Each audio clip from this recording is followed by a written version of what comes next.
Welcome to Radiant Rhythms. This is from Radiant Church. My name is Nathan, and this is my bride, Rachel. We are here today with our good friends, Spencer and Amy Wicks. And on this episode, we want to help you take some practical steps with your finances. Our hope is that you will become a radiant disciple of Jesus. So we want to get in the weeds and we want to talk practicalities to help you along that journey. And like we said last time, we could talk to Spencer and Amy about lots and lots of subjects. But today we are going to talk to you about marriage and money. And so we're excited about this topic. A lot of questions come in about these types of things. Absolutely. And I think it stems from when you look at the three areas of conflict for most marriages, you look at religion, you look at intimacy, and then you look at finances. Mm-hmm. So one third of the cause of divorce is in finances. So even though you're helping people financially, you're helping their marriages by a byproduct of that. Yeah. So, because of that, let's jump right in. I think this is a huge topic, and I want to hear your guys' wisdom on this topic. So what have you seen in working with married couples concerning managing their finances? A broad question. Yeah, really broad question. One that it's hard. Yeah. This, again, we talked about a little bit. This is not this like natural thing because no matter, you're bringing your own culture, family history, the unique dynamic that you had growing up, your own habits as a single person. Exactly, that you developed good or for bad. And then you are supposed to naturally come together and then, you just work. Well, no, most every marriage that we talk to is like, it's this struggle. Mm-hmm. Yeah. And, the key thing, like you mentioned, if you don't figure it out, it really can lead to a lot of problems. Yeah. Yeah. Yes, you have more, Spencer? Yeah, I think every relationship kind of has, because opposites attract, there's typically a spender and a saver. And so the two are kind of always working apart from one another. And, just through healthy marriage, Are you a spender or are you a saver? I used to be a spender, but I think I'm more of a saver now. So. Yeah. So did you switch then? Have you become a spender? I think she was saving out Sorry, of... that's a loaded question. No, I think she was saving out of like necessity just because we were on the same page with our finances and I was more spending just out of negligence. I just didn't know what was going on. So when Nathan and I got married, we were more like, we had came from different backgrounds and seen different things amongst lots of different family members. And we just came together knowing like, okay, we don't want to do this, but we don't know how that's not going to happen, but we just don't want that. Yeah. And we would like that. And so we have to figure out how to do this. And we had some couples, like we mentioned last time, come alongside of us, but I think everyone brings in different motivations. For me, there's a motivation for security. For Spencer, it's going to be more of the control. And so those can look similar, but they're really motivated differently. And so for me, it has been wonderful because not only is there security because we are talking about it, we know where it's going.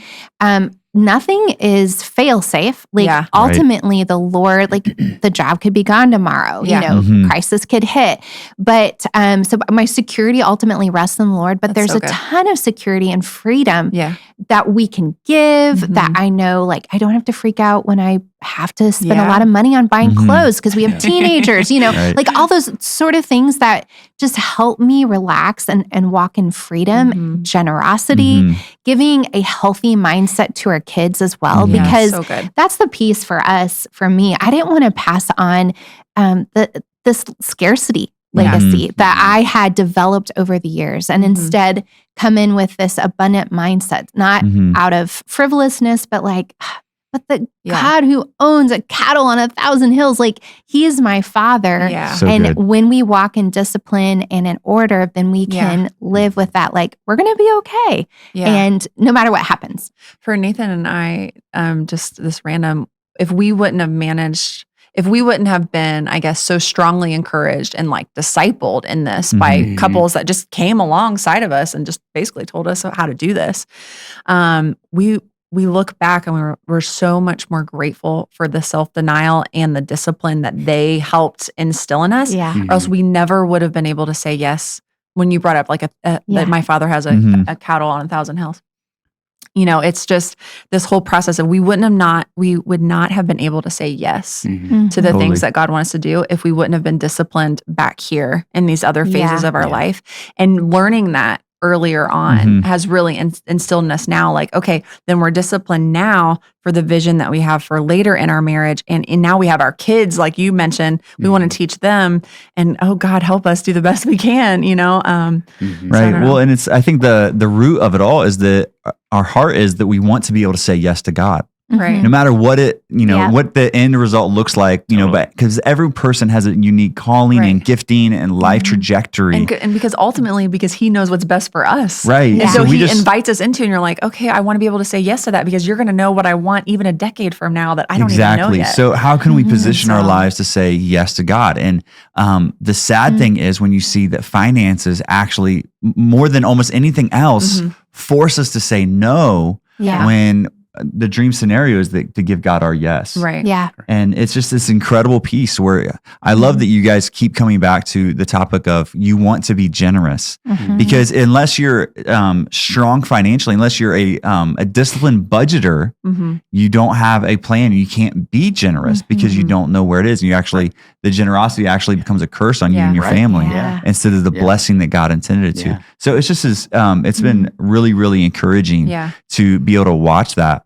Rachel, you said this as well, that you want to be able to live now like no one else. This is a financial peace principle. I'm bringing it back. You guys can say it better. But we want to live now in a way like no one else so that later we can live like nobody else. And so when you guys have done financial peace, what do you think have been, for married couples, since we're talking about marriage and money, what do you think have been the most negative things that have they've revealed or shared? These are the most common negatives. And then what are the most common boosters? But if you can just get to this, then you can propel forward and kind of reset. So what do you think? I think on anything in marriage, if when you're on the same page and you're working towards the same goal, when you find success or the Lord meets you in that place, then it's you couldn't ask for a better situation. Right. So that's so good. That's been really neat to watch. Obviously the struggle of trying to figure out, like Amy said before, like this person came from a certain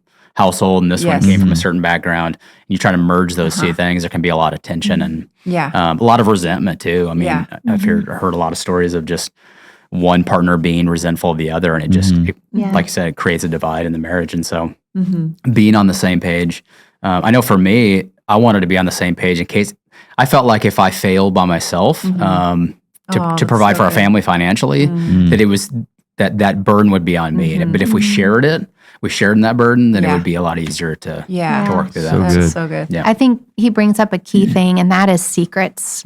Secrets really destroy, and that's where marriages or money is a cause for the end of marriages, is because each other is keeping secrets, whether it's, like the business deals over here that are happening and that aren't going well, and they're keeping it from the other spouse, or the other spouse has a credit card in their name only and is racking up a bunch of debt and not telling their spouse. So those are the things that are really deadly to the marriage ultimately. And so this is where financial peace, it forces, like counseling again, forces the conversation of okay, these are my secrets. And it's so painful. Like no one likes to be exposed. That feels so hard. But at the same time, with the exposure comes freedom, because you're talking about it and then you're on the same team. Right. You have a similar vision then, and that is to fight for each other and to get your family as a whole in a better place, and to pay off those debts, and to no longer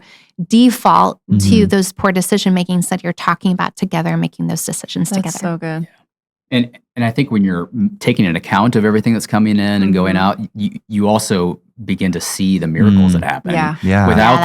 Without being able to account for everything, it just, you kind of forget about it. But when you can look back and say, this is where this came from, this is where this came from, this, you can really see how the Lord works. So good. You guys it's like journaling. It's like journaling, you're journaling. Good. You're journaling the miracles ledger, of God, because I promise, once people start on this financial peace journey and they're really writing it down, suddenly they go, oh, the Lord gave a meal. The Lord gave $100. The Lord gave this extra job or overtime.